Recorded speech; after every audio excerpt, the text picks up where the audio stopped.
Hello guys and welcome back to the channel. If you're new here, I'm Sade and I love to do anything renovation and DIY, and today's episode we are actually ripping out and gutting our main bathroom in our home. If we go through a little tour of the bathroom, I would say it is a medium-sized bathroom. Initially we were considering knocking through into the smaller of our bedrooms in the house to make this a bigger space.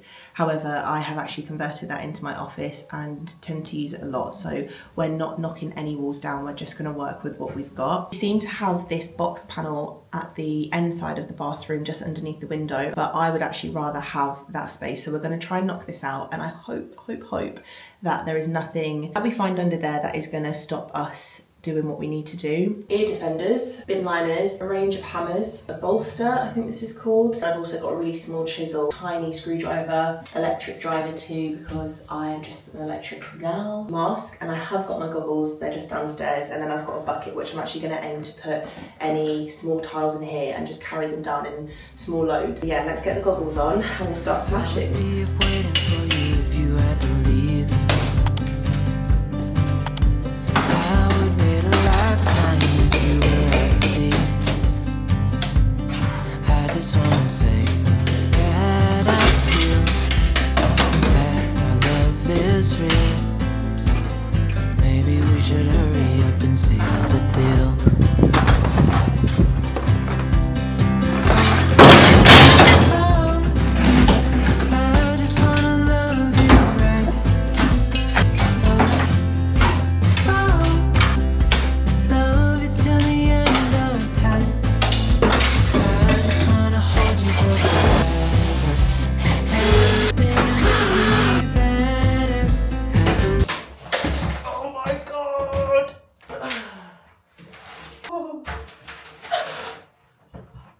Why did I do that when I literally knew that I just took the screw out?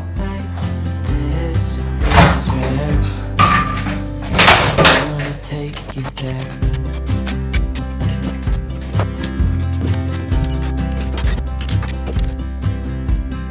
I would give it all away to do it all again. Make our love a story that would never end. Never thought I'd feel so alive, looking in your eyes. I just wanna love you till the day I die. Great progress. I've removed a lot of the tile around the sink. Now I need to remove the sink. Now I'm hoping this is going to be easy because there are two isolation valves. They're the two screws, so they're both vertical at the minute, which allows the water to run through, and if I turn them horizontal, so it's just a 90-degree turn, the water should stop flowing. So let's try that out. Take my screwdriver. You're not going to see from here, but I'm just going to turn them 90 degrees to the right. There we go. So that one should be for that one. See, the tap stopped. Both taps now aren't running, which is good. I'll be able to break the silicone that is attaching the sink to the tile, and I'll use some wrenches to undo the pipe work, and then I'll be able to lift this and move it away, and we'll be able to just leave the pipes locked off like that. They shouldn't switch back on at all.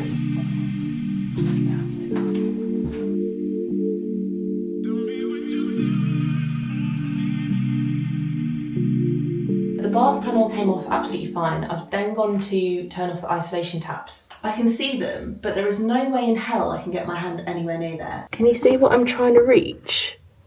I'm trying to get to these. How are you meant to get in here? Even with a man's arm that would be longer than mine, like I can feel one of the pipes, but there is no way that I would be able to... Okay, I can get that one. This is just not gonna work very well. I think I did it. I think I disconnected the bathtub. I switched off the main supply to the whole house, which was in our utility room. And I was actually able to use this bad boy. So this is really handy on a lot of plumbing jobs. And I just kind of like put my hand up the back and just kind of like turned it like that. So you don't need to see anything, you just need to feel for the bolt. But yeah, that's how it works. So let's see if we can actually get it out of here now.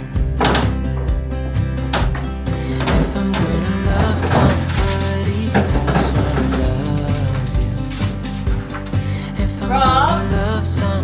Rob? I just wanna love you. If I'm gonna love somebody, I just wanna love you.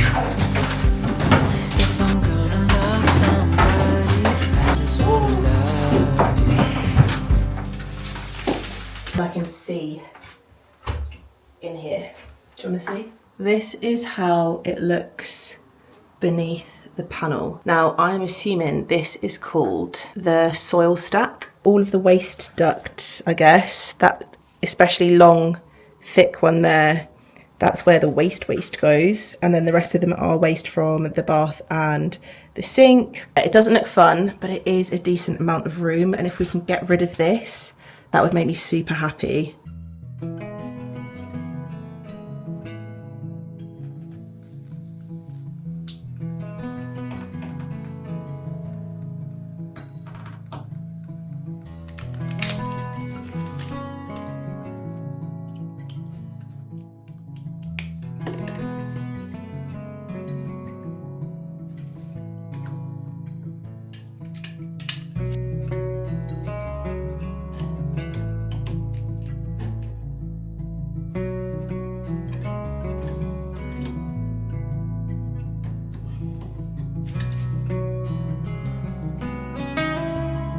First thing you need to do is tighten the valves on the bottom, inside and out, so inlet and outlet, so that no water can go in or out when we take the radiator off.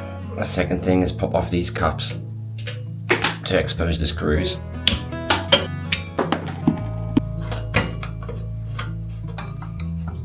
Loosen this one slightly so it has a little bit of movement in it. Loosen this one, but once I loosen this one, the water's going to start coming out, so you need to loosen this one quickly and then basically pivot the radiator and then put it underneath it. Okay?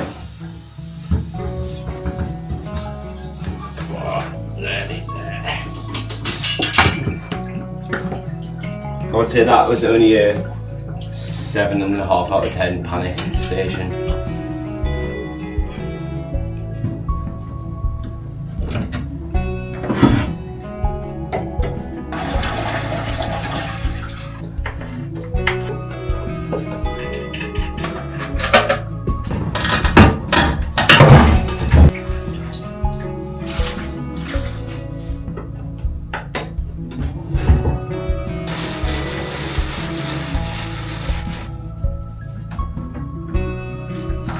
Toilet is out, bag is in the waste pipe so it doesn't smell. Now the next thing, I think we're going to have to really carefully bash some of these tiles off around all of the pipes so that we can finally kind of get a view for how big the bathroom might be.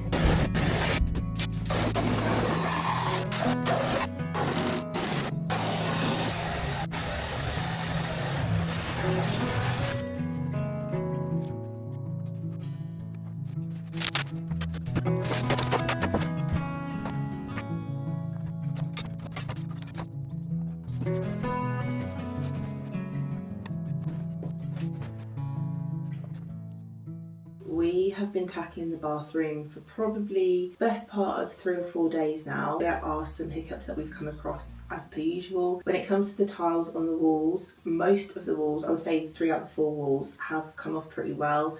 To the point where we could actually just tile straight on top of the plasterboard that is there already. We do still have some pipes held in place with this tiny little bit of the box section at the bottom. I'm not too fussed about getting those out right now because we can get those out at a later date. I just really wanted to see what was behind there, and we can now make decisions about if we're going to move the toilet to the other part of the bathroom. That will make that soil stack a little bit smaller and then probably rejig some of the other pipes. We now need to make the decision if it's worth us taking up the floorboard and getting a plumber in to actually rehouse everything, put it underneath the floorboards. Now the one huge issue that we've come across is this wall where the shower used to be, the bathtub used to be. I have since come to find that in the 70s, 80s, there was a new type of construction board that was used, which was called a Paramount partition board, also known as egg box or honeycomb structure.